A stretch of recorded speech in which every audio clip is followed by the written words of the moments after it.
வணக்கம் நண்பர்களே, நம்ம ஹேம்ஸ் ஹோமில் கிறிஸ்மஸோடைய ஸ்பெஷல் ரெசிபிஸ் எல்லாம் பார்த்துட்ருக்கோம்.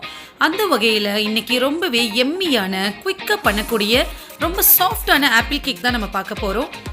வாங்க ரெசிபிக்குள்ளே போகலாம். இதுக்கு தேவையான பொருட்கள்லாம் என்னென்னு பார்த்துடலாம். ஒரு பவுலில் 1 கப் கோதுமை மாவு சேர்த்துக்கிறேன், 1 கப் மைதா மாவு சேர்த்துக்கிறேன், 1 கப் ப்ரௌன் சுகர் சேர்த்துக்கிறேன். இதுக்கு பதிலாக நீங்கள் பவுடர்டு ஒயிட் சுகர் கூட சேர்த்துக்கலாம்.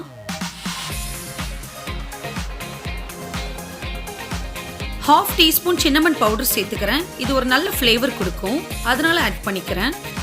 1/2 டீஸ்பூன் பேக்கிங் சோடா சேர்த்துக்கிறேன். 2 டீஸ்பூன் பேக்கிங் பவுடர் சேர்த்துக்கிறேன்.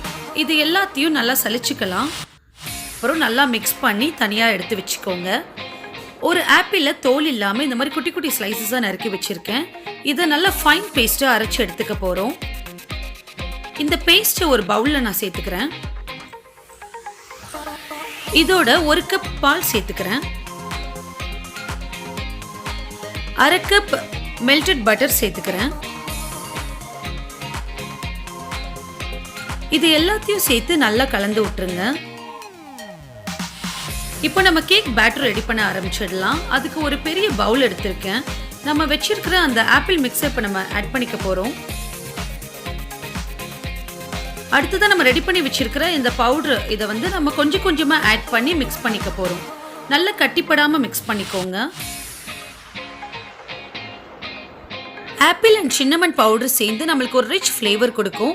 சப்போஸ் சின்னமன் பவுடர் பிடிக்காதவங்க அதை நீங்கள் அவாய்ட் பண்ணிடலாம். இப்போ மீதி உள்ள மாவையும் சேர்த்து நல்லா மிக்ஸ் பண்ணிட்டேன். இதோட 1 டேபிள் ஸ்பூன் ஆயில் சேர்த்துக்கிறேன். அதையும் நல்லா கலந்து விட்டுக்கோங்க. கன்சிஸ்டன்சி பார்த்துக்கோங்க. இந்த மாதிரி விடும்போது லேயர் பை லேயராக வரணும். இதுதான் நம்மளுக்கு கரெக்டான கன்சிஸ்டன்சி. இப்போ கேக் ரெடி பண்ணுறதுக்கு ஒரு பேனில் ஒயர் ஸ்டாண்ட் வச்சு அது ஒரு 10 நிமிஷம் மீடியம் ஃப்ளேமில் ப்ரீ ஹீட் பண்ணிக்கிறோம்.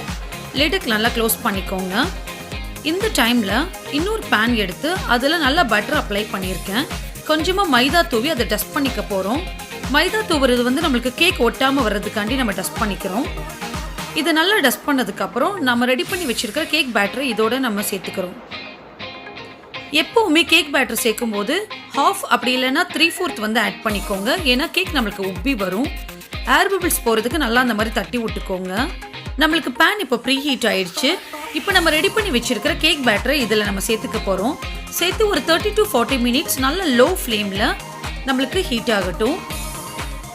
லிட்டை நல்லா க்ளோஸ் பண்ணிக்கோங்க. இந்த மாதிரி ஒரு கேப் இருந்தால் கூட அதையும் க்ளோஸ் பண்ணிடுங்க.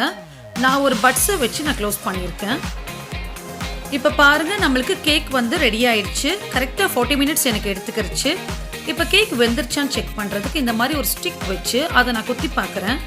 பாருங்கள், நம்மளுக்கு ஒட்டாமல் வந்திருக்கு. இப்போ சூப்பராக நம்மளுக்கு கேக் ரெடி ஆயிடுச்சு. இப்போ இந்த கேக் நான் கட் பண்ணி காட்டுறேன். பாருங்கள் எவ்வளோ சாஃப்டாக கட் பண்ண வருது. இப்போ ரொம்ப எம்மியான சாஃப்டான ஆப்பிள் கேக் நம்ம குவிக்காக செஞ்சு முடிச்சிட்டோம். இதை நீங்களும் உங்கள் வீட்டில் கண்டிப்பாக ட்ரை பண்ணி பார்த்துட்டு எப்படி இருந்துச்சுன்னு எனக்கு கமெண்ட்டில் சொல்லுங்கள். இந்த ரெசிபி உங்களுக்கு பிடிச்சிருந்தா ஃப்ரெண்ட்ஸ்க்கு எல்லாம் ஷேர் பண்ணுங்கள். கண்டிப்பாக ஹேம்ஸ் ஹோமை சப்ஸ்கிரைப் பண்ணுங்கள். பக்கத்தில் உள்ள பெல் பட்டனையும் ப்ரெஸ் பண்ணிக்கோங்க. அடுத்து ஒரு இன்ட்ரெஸ்டான ரெசிபியோட உங்களை சீக்கிரம் மீட் பண்ணுறேன். நன்றி.